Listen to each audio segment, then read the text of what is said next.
po, shoutout po sa ating lahat. Nagbabalik ang inyong lingkod, Hasa26 TV. Humingi ako ng pasensya at sorry. Hindi po tayo nakapag-live kahapon, no? At mamaya po mag-live po tayo pagkatapos po ni ni Cecil, no? Ayan. At syempre po mayroon din po tayong reaction video, no? Ayan po sa dami-dami pong post ni Kalinga Edo, no? Ayan. Syempre bago tayo magsimula, ayan, shoutout po muna sa aking team. Ayan po, dito po ay, ang aking team po dito ay hindi ko alam kung anong pangalan, no? At syempre, sa aking mga kasamahan, shoutout po, no? Ayan. At syempre po, Team Guapa, shoutout po. Jomcar supporter, shoutout po sa inyong lahat. Alam ko po na marami pa po ang nagmamahal sa akin. Ayan. At ngayon, bago tayo magsimula dito, no? Ayan, dito po sa post ni Baboy, ni Kapode, no? Ayan, nakikita po natin yung mga post din po ni Kalingap Edo kasi naka-follow po ako sa iyang Facebook page, no? Ang dami niyang pakiusap. Ayan po, ayan. Laging piliin ang pagmamahal, kaya pa yan, kaya pa yan. O, sabi niya. At ito pa sa kanyang sa post ni Kapode na si Baboy ay ito po siya, parang po yata niya, Eds Arsola. Na reactional po ito yata ng aking kasama. Ayan po, nakiusap siya dito ni Kapode. Ayan po, Ate Kapode, ido po ito, kung pwede lang po, wag na po natin sana gawin content ako at ang pamilyang panig kabilang panig para po tumahimik na, hayaan na lang natin sila po. Thank you.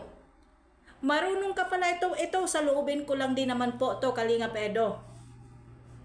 Sa ngayon, sa dami ng post mo, no, sa dami mong pakiusap, marunong ka palang makiusap marunong ka pala mayroon ka palang ganyan, hindi sana po, noon pa lang po na si Biancy pumasok sa live mo, na nakikiusap na tama na po ang pangbabas po, tama na po ang panghuhusga. Pinakinggan nyo po ba sa mga marathoners mo? Real talk lang po tayo, Kalingap Edo. Hindi po ako baser ng Kalingap. Nagpakatotoo lang po tayo dito. Yung totoo. Diba? Sana po, Kalingap Edo, ito na po sana. Etong mga post mo ngayon or pakiusap, sana ginawa mo noon pa bago hinubara ng maskara si Biancy na nagiging parte din naman po.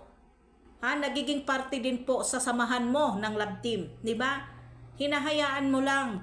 Alam mo, may GC ako na may nag-screenshot po dito na hinubara ng maskara ang panghuhusga. Panghuhusga, pero alam ko, ng GC na ito ay nandoon ka. Di ba? Pinulutan si Biancy doon. Tapos, ang usapan doon ay Makati malandi kasi ganito. Lalaki ka. Pwede kang ipagtanggol mo si Biancy noong panahon.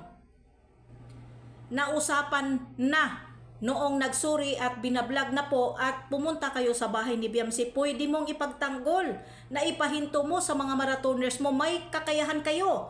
May kapangyarihan kayo magsalita at ipagtanggol si Biancy bago humantong sa ganitong gulo. Diba? Tapos isisi po ninyo sa pamilya Batalero. Hindi ko sinabing ikaw. Yung mga marathoners mo, yung mga supporters mo, hinahayaan mo lang na ibas ng ibas ang pamilya Batalero at ang Biancy. Ngayon, isisisi ninyo kung bakit po ba sila napatulpo. Bakit nga po ba? Bakit kailangan ninyong isisi? Hindi po ba ay galing po ito sa mga supporters mo at supporters ng Kalingap Panatiko? Hindi po ba'y pinapahamak lang po ninyo? Ikaw, Kalingap Edo, si Kuya Val at si Kalingap Rab dito sa mga supporters mo. Na-trigger si Kuya Val, anong ginawa ngayon? Hindi po ba'y malaking gulo? Kahihiyan po sa Kalingap. Repautasyon ni Kuya Val ang kalalabasan ngayon. Parang nag-trending ngayon. Himbis na lingap lang, ngayon po ay napunta. Himbis na lingap lang, ano na ang nangyari? Dahil si Kuya Val ay nag-trigger sa mga sumbong doon, sumbong dito. Hindi alam ni Kuya Val ang iba. Dahil si Kuya Val po hindi niya alam kung ano ang punot dulo doon sa mga grupo. Hindi ba? Ngayon, mayroon ka palang mayroon ka pa palang ganyan ngayon. Sana noon mo pa ginawa, edi sana hindi hahantong sa ganito, Kalingap Edo.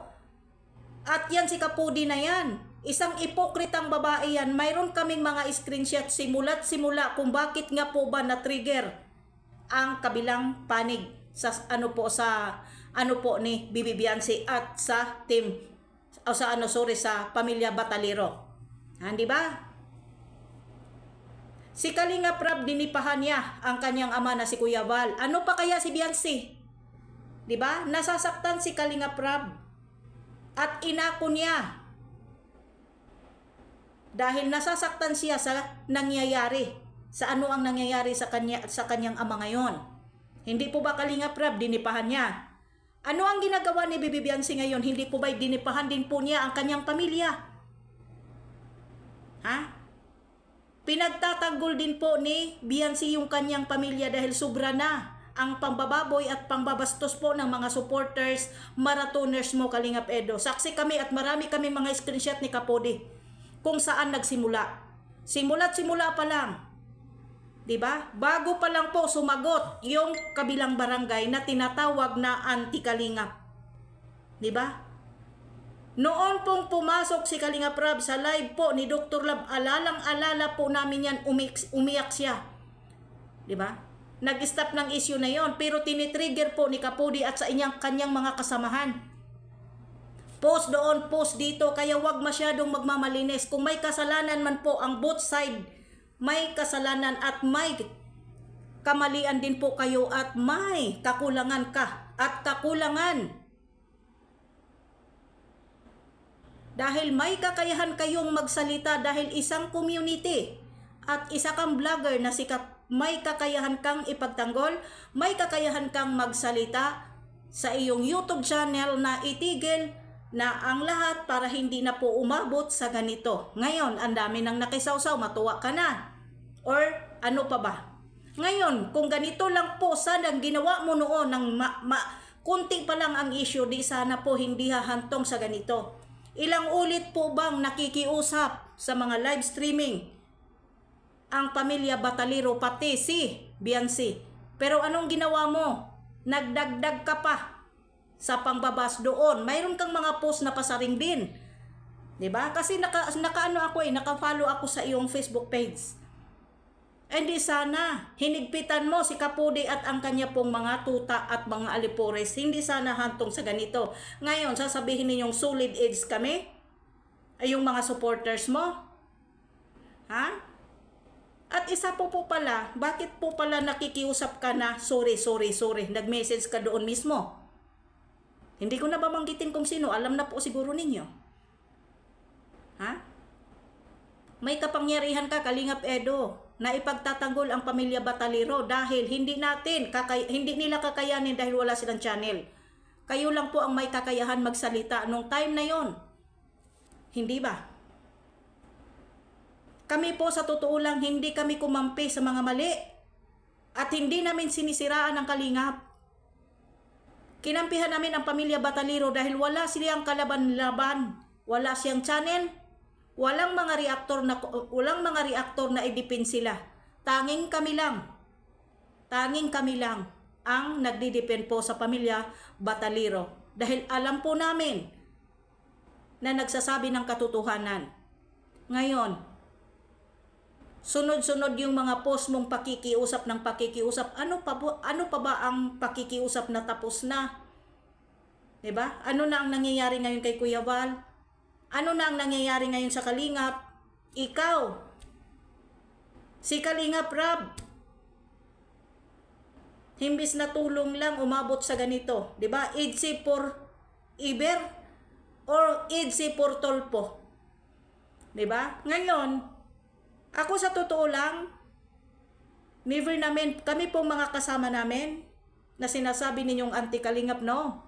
Never namin sinisiraan si Kuya Val. Never namin siniraan si Kalingap Rab. Pero sa dami-dami na po naming naririnig na anti-Kalingap kami, sa dami na pong paninira sa amin, never kaming nanira at never po kami kalabanin namin si Kuya Val. At alam yan ni Presbyrador dahil may pinagsamahan kami niyan ni Presbyrador mismo sa GC namin. Alam namin kung ano ang ano namin pinaglalaban at alam ni Presbyrador yan kung ano ang pinaglalaban namin. Alam niya yan. Dahil may usapan po kami ng diyan sa GC namin na kung ano po ang mangyayari, dito lang po kami sa totoo. Yung katotohanan po ang pinaglalaban namin, hindi po namin kalabanin ng Kalingap. Ang kinakalaban po namin dito yung mga basher na panatiko ng Kalingap dahil sila po ang nagpapatrigger kay Kuya Val. Ano nangyayari ngayon? Huwag ninyo ibintang sa amin yung mga mali ninyo. No? Hanggang dito na lang. Mamaya po may ano po tayo, may live po tayo. Hanggang dito na lang po.